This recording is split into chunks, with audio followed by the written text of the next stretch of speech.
Hi, I'm Matthew Jacobs, writer and co-producer of the TV movie. You're listening to Mark Who 42.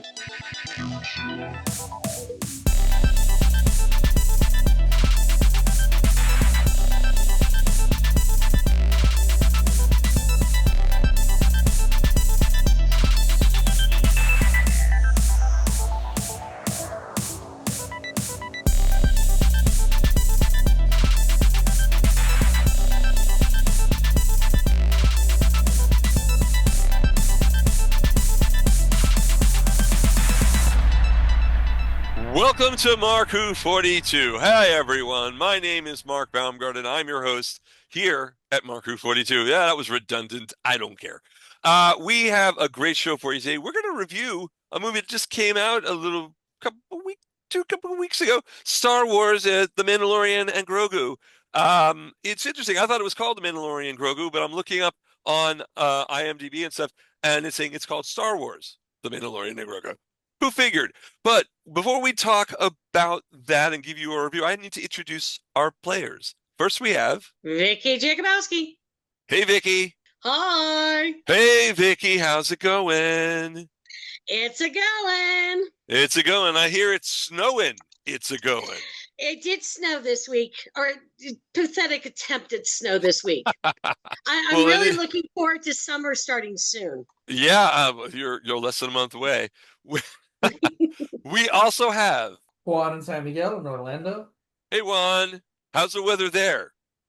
Well, I just got in. I mean, it's actually okay. I mean, they say it might rain later on, but right now it seems to be okay. All right. We do talk about the weather a lot here at Mark Who 42, but we also bring up subjects that are sad. Vicky? In May, we lost two big connections to Star Wars. Tom Kane, who, among other voice credits, also voiced Yoda in, I believe it was the Clone Wars, and I think Rebels too, because I think he's in it a few times. That was a couple weeks ago. And then just this week, Marcia Lucas, who not everybody knows, but she was a huge film editor. She was Martin Scorsese's go-to film editor, and she was responsible for the editing of Star Wars A New Hope and Empire Strikes Back. Yes, she was married to George Lucas, and they haven't spoken in 40 years. But, she was considered a very talented, and I think she even won several awards for being a film editor. And she was the one who came up with the idea of the dogfights in the Star Wars movies were based on the dogfights of World War I and World War II, and she would use actual footage of those to basically help direct where everything should go, and she would do the fast-paced editing so you felt like you were in a dogfight. That was one of her techniques. So she was extremely talented, and unfortunately, these both will be lost. Yeah, they will be missed. I got to get nitpicky. Yes. They did have an adopted daughter. I can't imagine that they completely cut themselves off when you got a kid. I mean, if you've got better facts than I do, I was just looking that up because... Well, kind of the way that the story goes, and it's not just Marcia talking. There was actually a really good series of documentaries a couple of years ago on Amazon that talked about some of the things behind the scenes. And there was some connection because of the daughter, but when they split up, yes, there was infidelity on her part, but when they split up, he wanted nothing to do with her, and he wanted to erase her from everything. But she was still in her daughter's life. So somehow, he probably passed it on to somebody to deal with. Having been that go-between person for a friend and their ex to have children delivered, I understand that concept. All right, folks, we're going to take a break. When we come back, we're going to talk all about The Mandalorian and Grogu, whether it has the word Star Wars in front of it or not. You're listening to Mark Who 42. Don't go away. Don't go away. We'll be back with more Mark Who 42 after this. Toycast is back. We are talking toys once more here on the Geekcast Radio Network's Toy and Action Figure podcast. From breaking into the display case to our toy topic talk and the brand new Origins in Toy collections, where we get guests to tell us their toy story of how they got into toy collecting. Toycast is the only toy podcast you will ever need. Find us on geekcastradio.com and any podcatching client you choose to use. Now go forth, transform and transcend your toy collecting today while listening to Toycast. Get ready for the ultimate geek experience right here in the Sunshine State. Florida Geek Scene presents a full calendar of events and conventions. From anime to horror, we've got it all. Meet your favorite stars, find rare collectibles, and immerse yourself in your passions. Experience the thrill of cosplay and witness amazing live performances. Stay up to date with the latest news and reviews all across Florida. Florida Geek Scene, where pop culture happens. Visit us online for more. Don't miss out on the fun. Join us at Florida Geek Scene, floridageekscene.com. You are listening to Mark Who 42's Universe. And we're back with more of Mark Who 42. Hi, everyone. I'm Mark Baumgarten. With me is Victoria Jakubowski and Juan Sanmiguel. Okay, we're talking today about The Mandalorian and Grogu. Vicky, why don't you take point? Okay, well, so it dropped really close. Most of the Star Wars movies, originally they all dropped in May. Of course, Star Wars, later named Star Wars A New Hope, dropped May 25th of 1977. So it was that weekend that Mando and Grogu dropped.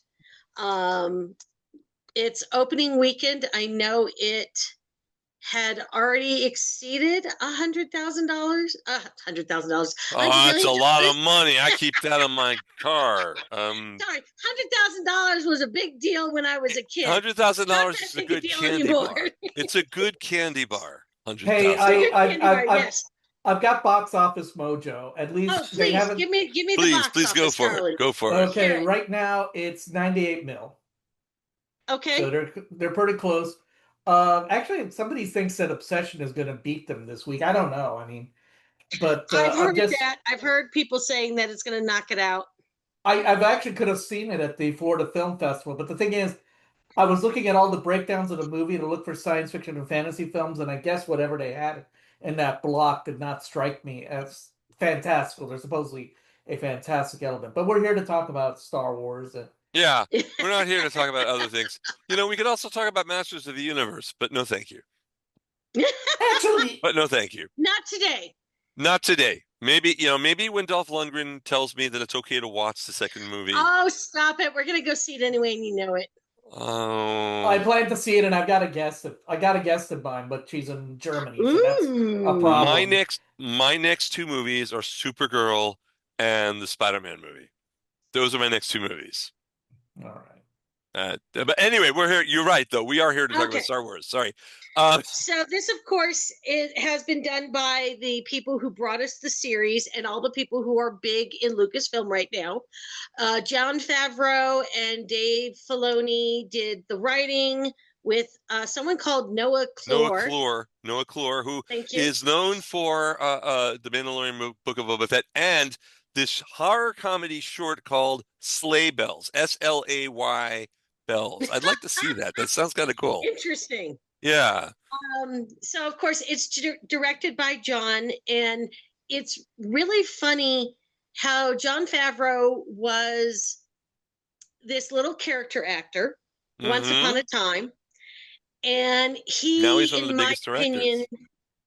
Now he's a huge director, and you can trace the resurgence of Lucas and the resurgence of Marvel Cinematic Universe to him.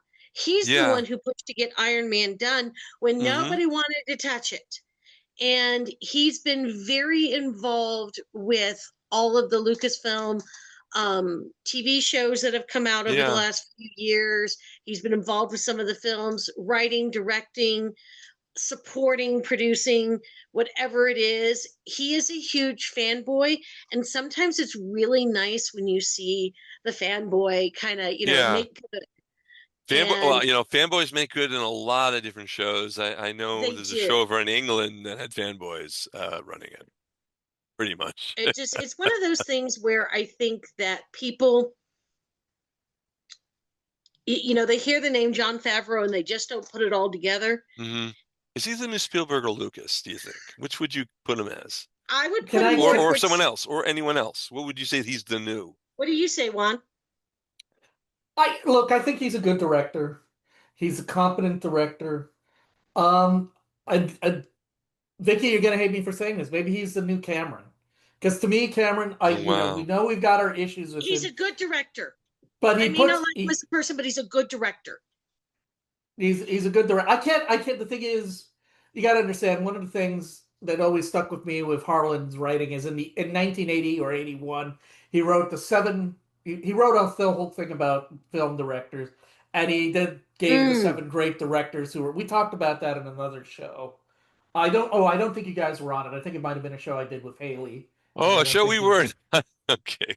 But I talked about the seven I great listen to directors. every show. Yeah. I listen to every show. So yes, you're right. You did. So it was a while back, and these were the seven alive directors, and Harlan made the choice that these seven guys, and unfortunately they were all guys, 1980. Yeah. All of them were geniuses. They knew how to do films. They were talking about Kurosawa, Altman, Oh, yes. Coppola, those guys. And maybe you were on Yes. that show. Now, and then there's some directors that they know what they're doing.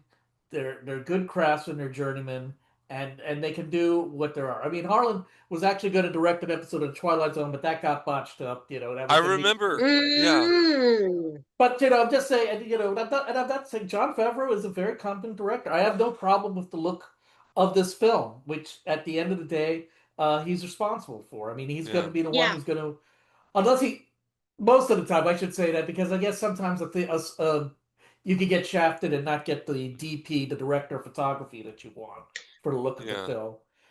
But at the end of the day, the director in a film is going to be the one who gets all the praise and all the and all that will be dumped on. So, and I think overall the film looks good. I think there's some fun choices that they made in the look of the film. I mean, to be fair, one of the interesting things about Star Wars, which I can't say about the Star Trek, is it has a consistent look to it.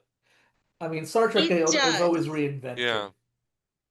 Because even the, God help us all, the Ewok TV movies from 5,000 years ago, it still feels like it's in that universe.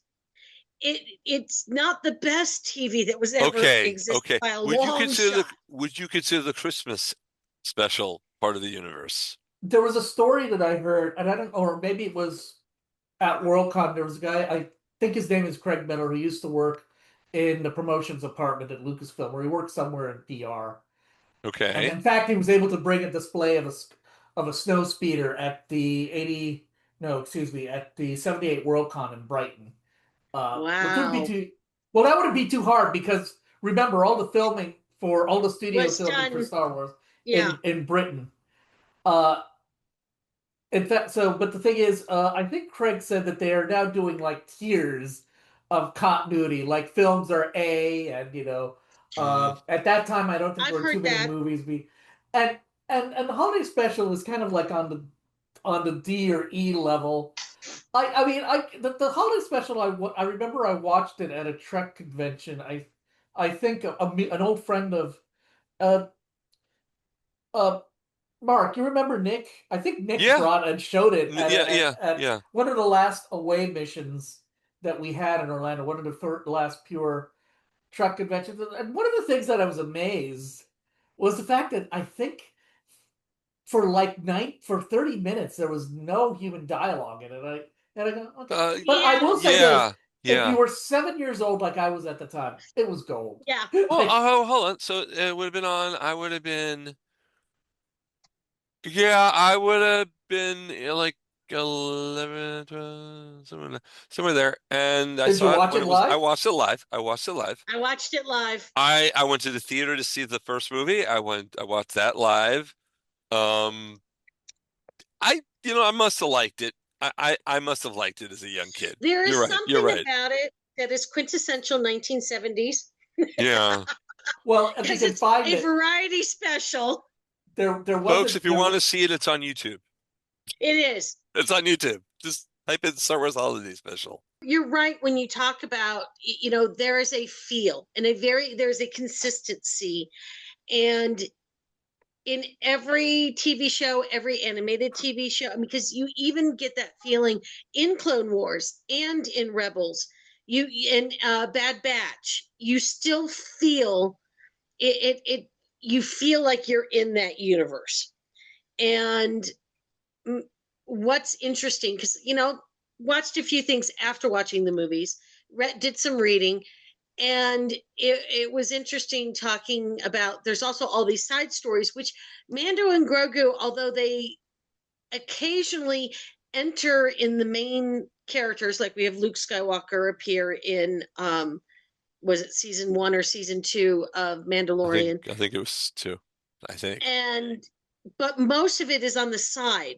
Because of course a rebellion and the Empire were not this one tiny little thing, and there's all these outskirts, and so there's all these characters from the outskirts. We really got a lot of that in Rebels, where they would interact with characters known from the original 3 movies, and even then from the 3 prequels.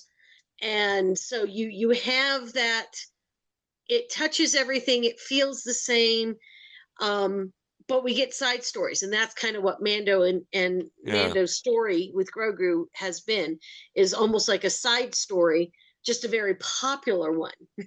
Before we go on, I should hit the spoiler alarm. Spoilers. Okay. Well, I figure we should touch a little bit on the cast. Some of them we've seen before, and then some of them are new to the Star Wars universe. Now, Mark, I know that you've got all the information on all these guys. Yeah, I mean, Pedro Pascal. Do I have to say who he's been back. in? Okay, we know who he is. Sigourney Weaver has entered another fandom, a new fandom. I mean, we're talking Ghostbusters, Avatar, Defenders, Finding Dory, Alien, and now Star Wars. There we go. I forget. I will say also Star Trek, because Galaxy Quest she is was one a of the voice best in Star Trek Finding Dory. movies. Oh, No, wait. Who was she in the Defenders? I don't remember, but I know she was in it. I remember her in it. I don't remember what she was like. Martin Scorsese. Martin Scorsese. I was like, yes. When I saw his name in the opening credits, I'm going, wow, who's he going to play? And good character. He plays an alien with 6 arms, or 8 arms? 6 arms.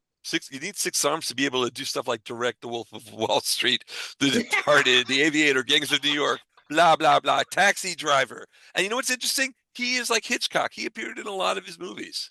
Yes. He did. Yeah. You have Steve Bloom, who played, and I'm going to get to, Zeb. He played Zeb, the boy, and he was in Shadow Lord, Maul Shadow Lord, as well as... No, Steve Bloom. I would say Steve Bloom's most famous credit Transformers is playing. He's the voice of Spike Spiegel in Cowboy Bebop, which was I would say the gateway anime. I would say it was the gateway anime of the 1990s, and also right now this is not as big, but it's to me kind of important because I've been following it. He's the voice of I'm blanking out on the name of the robot in. For Toonami, he's the I'm blank. Of course, I would blank it. The thing is, the robot host of Toonami, whose name is probably an acronym. Darn. Of course, I would forget it. It's all right. But yes, I completely missed Spike. I did, and that's one of my favorite animes. So I'm not really sure how I missed it.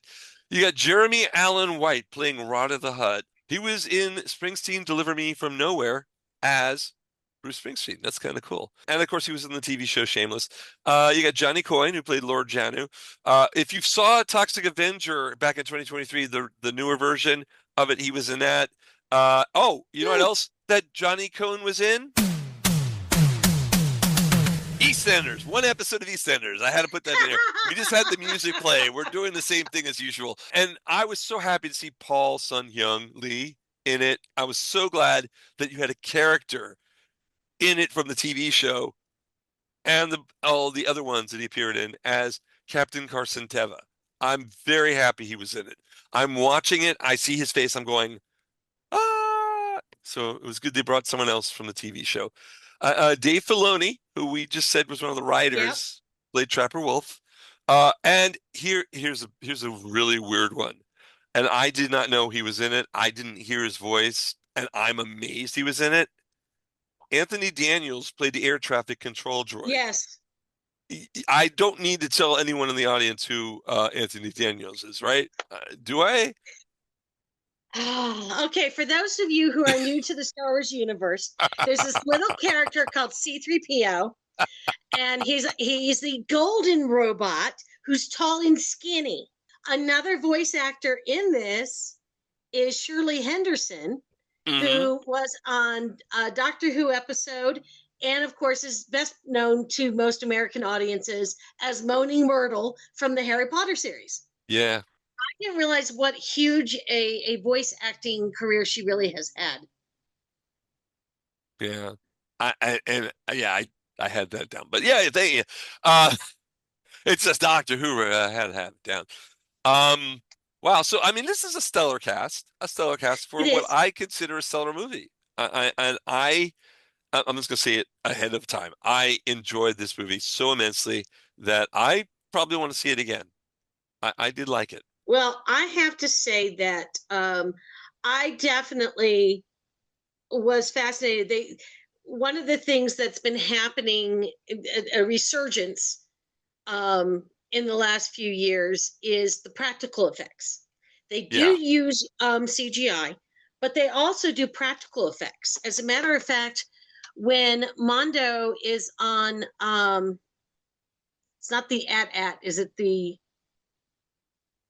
little one with two legs? Why can I suddenly not remember what it's called? It's a scout. It's a scout app, but this is a new one because this is a one which doesn't have a canopy on it, and he's out in the open air. I don't think, at least I can't remember them doing it, but it looked like a good design. So I said, all right, I'll run with it. And do you know that was stop motion? You know, I get that. Him going down the mountain was stop motion. Yeah, it looked that way. That was really cool. And of course, Grogu is a puppet. And I watched a special about all the things they had to do so that this one could have more autonomy, and it could move, and it could sneeze, and it could touch things. And so it had more gears in this tiny little thing than you've ever seen in your life. They squeezed so many gears into that. So Grogu had massive face motion and hand motion and could move his body. And it was so nice because I love a good practical effect. Sometimes the CGI starts to look too smooth and does not like in real life. And so when you have those practical effects, smoosh it up with some CGI, it makes it feel a little bit more real. It makes it feel just a tad bit more, for the way my eyes work, it feels more believable than some of the CGI we've seen. And I love the fact that they used just about every effect technique there is today. And some of these techniques, like the matte paintings, they go back 150 years. So it just blows my mind how nicely they did all that. Something interesting as a joke. I mean, I don't know who caught the last Oscars, which you should have done after you listened to our show. They made a joke, and I forget who he was sitting next to. They had Grogu sitting next to a big name actress, and I feel bad. Today I'm doing terrible. I can't remember who he was sitting next to. But it was cute, you know. He was behaving himself, but he was, very expressive. And I think they were shooting him. I don't know if you guys remember. I think they were shooting him up, like you were looking up at him and the actress. Oh yeah. So it was just a fun. And it shows that they were really trying to promote the movie. And the fact that, hey, the Oscars were cool with it, that Okay, Oh. we'll let you promote your little film and our show, You know what? I think that more things like that, because sometimes the award shows get a little stiff and Well, that not. was Ben Stiller's job for years to like do something really. Like there was a Yeah. time he thought he was on blue screen, he was a floating head, and he was just Oh completely yeah. blue, and they didn't turn him on. And the one time he was doing the Starsky and Hutch movie, the other guy was in a suit and he was dressed up in his character. I forget which one he was. I thought you were gonna do. I thought we were gonna dress some character. He goes, no, we canceled that idea. I thought we told you. You know what? You have to have some humor. Yes, sometimes it does not land very well, and sometimes you're like, they might have wanted to rethink that. But I love it when a award show both pokes fun at itself and entertains. Yeah. Be entertaining. Make me want to watch the whole thing. I mean, I'm going to watch it anyway, but they don't need to know that. So, but okay, there is a ton of references to this. Tell me if this is a reference you had. This is one that I actually had to do a little research. And by research, I meant check the wiki articles. So take it as you. But this Yeah. is factually based. Rhoda actually's first appearance was as a baby in the Clone Wars movie, which was the beginning of the Clone Wars TV show. I thought it was a regular episode, but then I couldn't find a regular episode where Rhoda showed up. But apparently it was in the. Well, they probably broke it up into individual episodes for television because essentially they took the pilot or whatever was going to be the first story of the animated Clone Wars and released it in theaters. I think when I was out of town for Worldcon. And the main plot was they had to rescue baby Rhoda because forces. The thing is, they needed some stuff from the Hutts in order to do the Clone Wars, and unfortunately, somebody kidnapped baby Rhoda. And unfortunately, it also produced Zero the Hutt, which was kind of a questionable, a Hutt which was questionably LGBTQ, but very stereotypical LGBTQ with a southern accent. Yes. And that didn't go over well. Yeah, it was a while ago. But ironically, I just started rewatching the Clone Wars because when I'm working, I can't handle quiet. I grew up in a large Polish Catholic family. I need noise to be able to keep moving. And so I'm like, okay, I've rewatched this. Okay, let's start with Star Wars shows. And I started with Clone Wars, of which I think I'm in season 3 now. And it's just funny because I've seen it a couple of times and I just I forgot all the things in it. And yes, baby Rhoda was in the beginning. What have you got for me, Mark? Well, no, this is a major tangent because I need to say something that Juan is gonna bite himself in this one. Sigourney Weaver in The Defenders played Alexandra Reed, the leader of the Hand, a major character in The Defenders. It blurs. I know. How long ago was The Defenders? I mean, that was a long time ago. It was like 2017 or something. I mean, the bad thing, if we can take the good thing in the modern era is that unfortunately we get new shows on a regular basis. You're right. Yeah. Yeah. In the bad old days, we would rewatch the same show. I mean, we would rewatch Doctor Who, Star Trek, name your show because it was because there was nothing new to compete on it. I mean, I think after Star Trek: The Next Generation came on, more or less, you kind of had a cycle. Okay, new shows coming on, old shows going out, and you can't. I don't think there will ever be another Star Trek or even another Doctor Who again because I think we're going to move on. We want to go on to the next thing, and that also makes it. And somebody pointed out that's the problem now with the current anime community because now that we have anime streaming, we're going to get the new shows as they're coming out in Japan, and there's no time to relax. And that's why I forgot that Sigourney Weaver. That is an elaborate excuse of why I forget that Sigourney Weaver. But you know what? That's fine. That's a fine. You're right. You bring up a good. You're right. Your point and your reasoning makes a lot of sense. I just want to put out there though that now the Netflix series are in the MCU now because Daredevil, Kingpin, Jessica Jones, they've all come over. So if people haven't seen the Netflix series, Punisher, Daredevil, The Defenders, Jessica Jones, Iron Fist, you got to watch them. They're now a technical part of the MCU. If you want to be a completist, got to watch this now. Yeah. Yeah. Back to Star Wars. Okay, so there are so many references to so many other shows in this. Like even the character that Martin Scorsese voices in this movie, we've seen this character one time before, or this species one time before in the Solo movie. There was, I believe he was a pilot. Okay, He yeah. was a pilot. So we've seen this character before. I even heard that the weapon that Mando uses in the final fight scene with the Hutts, which has got the little, like, almost like spear attached to it, U-shaped spear, that actually does reference the Christmas special because it is the weapon that Boba Fett used in the Christmas special. Yeah, now I see it. Although I thought in The Mandalorian he had used it. I thought in season 1 and he'd occasionally use it. That spike. I know what you're talking about. I can't remember. I thought he did too. But and when I was trying to look up some of the things that I kept, it's like, oh, that looks familiar. That looks familiar. So then, of course, I go and I look it all up. So where was this? Where did I see this before? And it's funny how we tied the Christmas special in. I found a way to do it. How but did yeah, we do that? Used it in a previous episode. And so, and I like how we had Zeb in it from Rebels.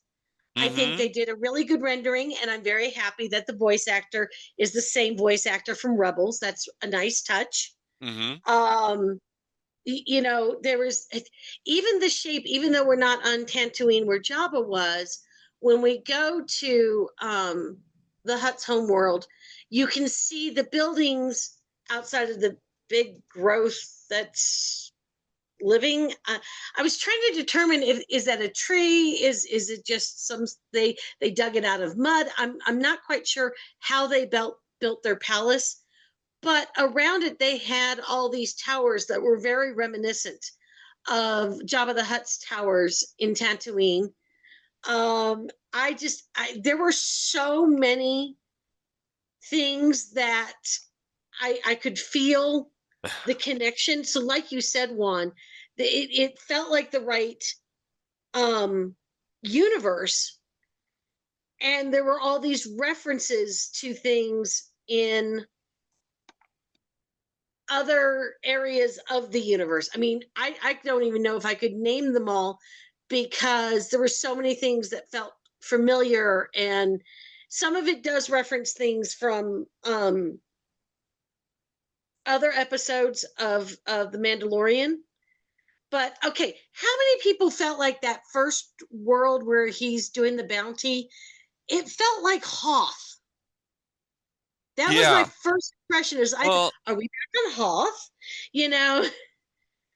And I'm probably wrong because I didn't see anything that said that. But down to the stormtroopers having the snow helmets they had, and just so many things about it felt reminiscent of Empire Strikes Back. Yeah, well, what, the ending, and I'm jumping ahead, the ending completely, and spoiler alert here, ending completely was the original Star Wars movie. You've got the blades, knives, lightsabers. You've got the rebel X-wings going for a run with their computers on, and then a big spherical shaped kabooey. I love that. That I was watching it, going, "Oh, I love that." And even the droids that the Hutts use. And I read later an article that it was, repurposed droids from the prequels that had been repurposed and turned into kind of a security force. Yeah. And you could see it. You could see how they pieced together. No, there's what that looks like a battle droid, and that looks like the stupid droids, and They, and yeah, I those. really Well, what would appreciated they have that. done with them? They were there. You got to use them. You got to use them. Exactly. Yeah. And then my personal favorite reference was the gladiators, because when you get it and you're up above and you look at where Rado is fighting someone, and it looks suspiciously like that chessboard that R2D2 and Wookiee are playing. And then in the very last fight scene, all the creatures come out. And yes, it is, it was confirmed that they specifically made all those creatures to look like the creatures we saw on the chessboard in Star Wars. And I loved it. And I loved every last second of that. It was so cool to see them kind of brought to life. And, I don't know how many of them were practical and how many of them were CGI. But this fangirl was just kind of gushing when they all came out. It's like, oh, I know what this is. I know what this is. What do you think, Juan? I didn't see Hoth. I think it was kind of established, and also I think it was pretty well established that Hoth was an uninhabited world. So, with the placard that they say at the beginning that, we're at the point where the Jedi, the Alliance are trying to just It wasn't uninhabited. What about the creature that captured Okay, Luke? there was no sentient life. And there had to be something that they could eat for food. So there had to be life on the planet. Well, there's life. Okay, there was no sentient life on the planet. Okay. No sentient life on Hoth. Yeah. Okay. I will go with that one. Wow. Let's move on to the general story, and I want to hear what you guys think. So, Juan, why don't you go first? General plot, general story. What was your overall impression of the movie? I thought it was okay. It's essentially, they got to, free Rada, and then they unfortunately in the plot Rada gets captured again, and also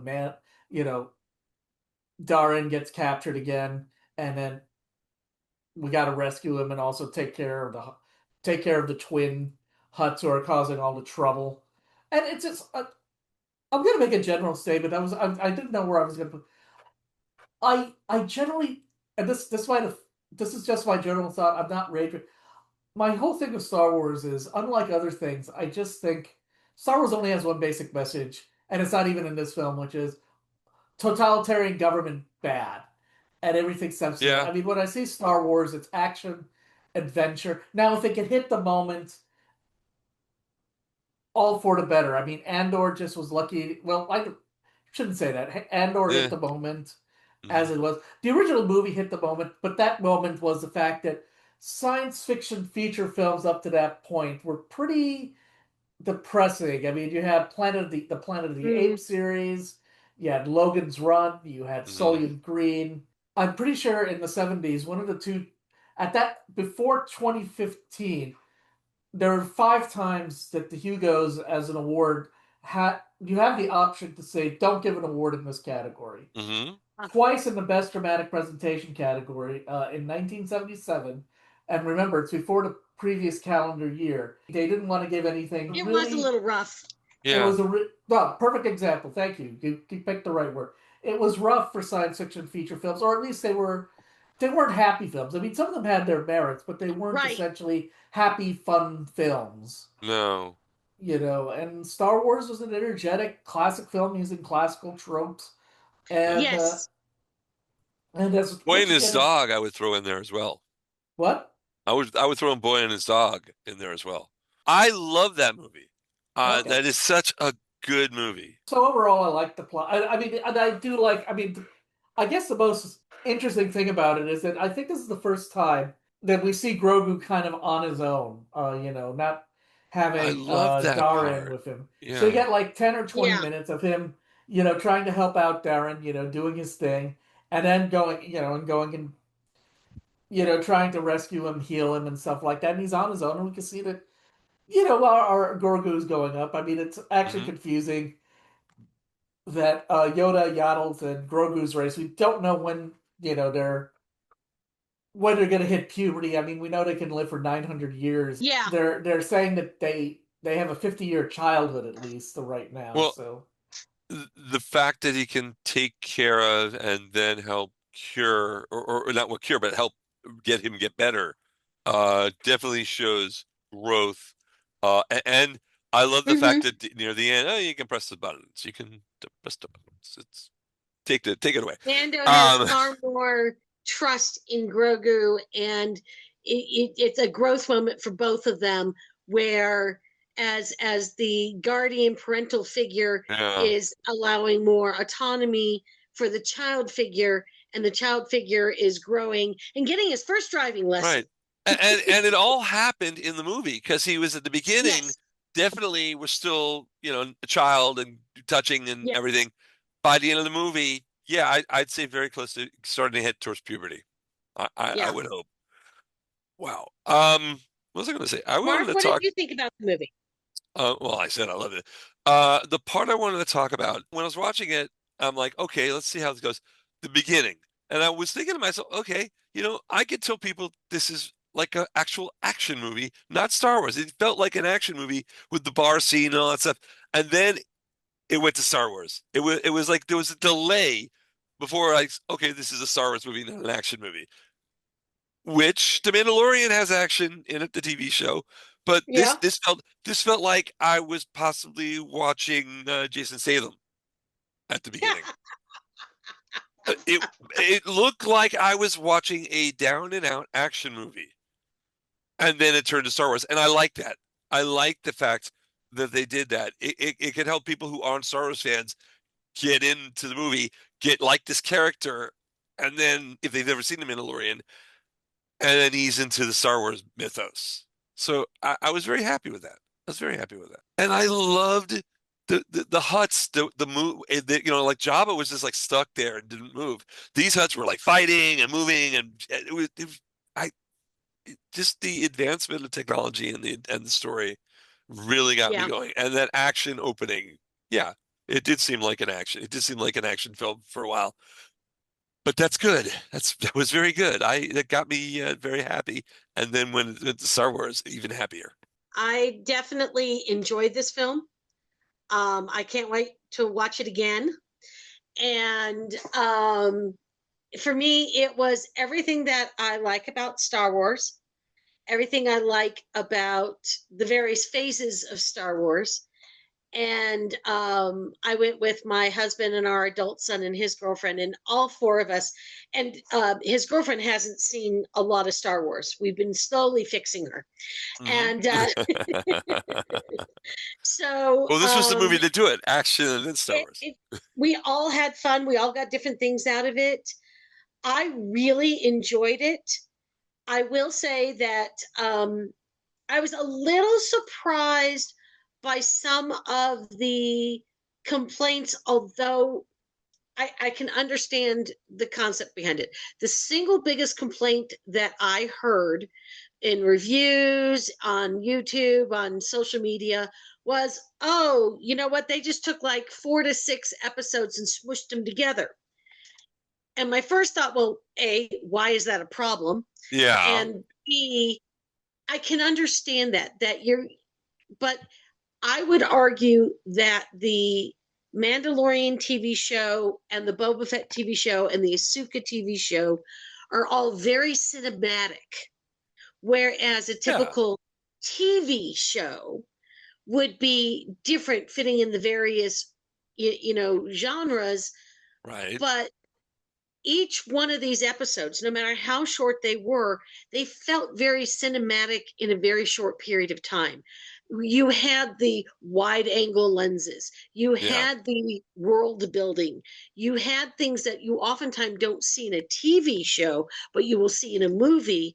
So I can understand the complaint, but I would say that the TV shows were so different from typical TV shows, and you had all that wonderful stuff that fits in the movies more than a TV show. And I think that we've actually, in some areas, especially in the science fiction and fantasy world, we've done a lot more of that. Game of Thrones was also far more cinematic than most TV shows are. Yeah. Not my favorite series, but you know, it is very cinematic. It's very world building. It's very what you kind of that immersion you feel in the movie theater. So I understand the complaints. I will say to me, I'm like, it's kind of a silly complaint, but to each his own.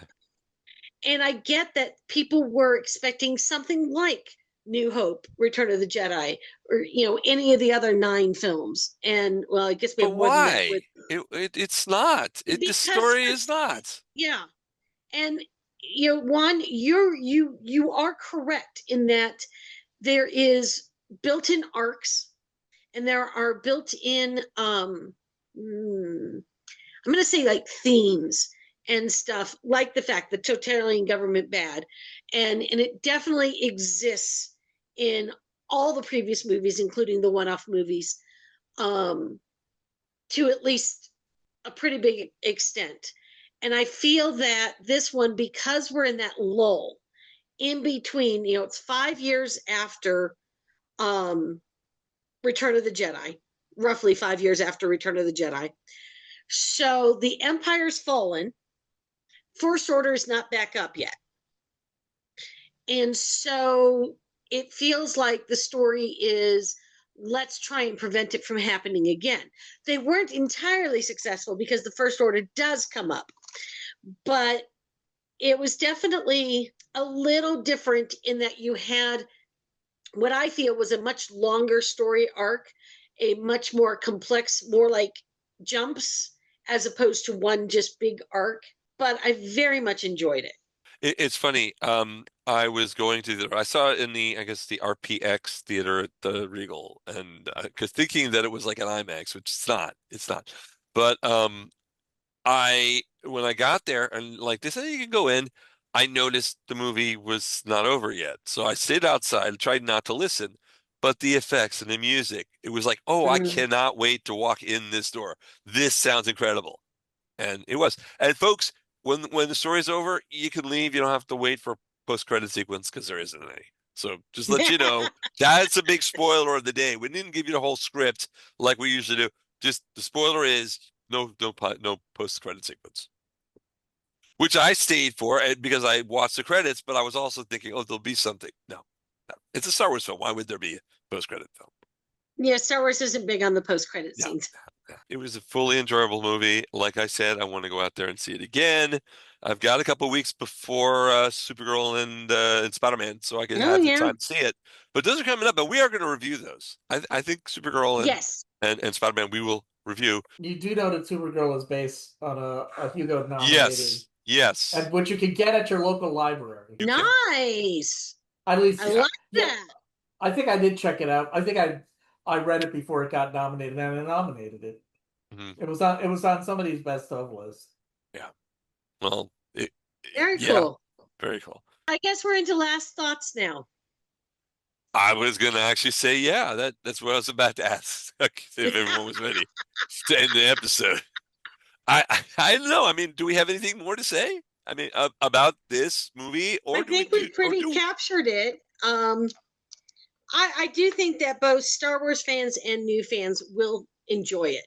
Yeah. You know, it is a coming of age film, a little bit different than something that maybe other people are used to.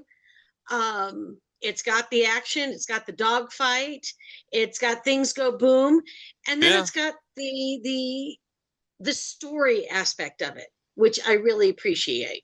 It's not just a blow 'em up kind of movie. It's a little bit more than that. No, it isn't just a blow 'em up movie. And you have the right words, coming of age film. Definitely. Yeah. Definitely. Oh, I gotta mention this. Florida SuperCon, July 10th through 12th at the Miami Beach Convention Center. If you like the Marvel shows like Daredevil and The Punisher, and weren't we talking about this a little while ago? And the Defenders and Jessica Jones, they're gonna be there. The cast. Wow. It's gonna be a great convention. I'm coming in as a press pass again, and I will report on this later. Go to floridasupercon.com. Now, on that note, we're going to say goodbye for myself, Mark Baumgarten, Vicky Jakubowski, and Juan Sanmiguel. We'll see you next time, or you'll listen to us next time here on Mark Who 42. Bye, everyone. You've been listening to Mark Who 42. Your hosts, Mark Baumgarten, Vicky Jakubowski, and Juan Sanmiguel. If you'd like to leave a comment for us, please email us at markwho42.42@gmail.com. Mark Who 42's universe is produced and directed by Mark Baumgarten. Copyright 2026.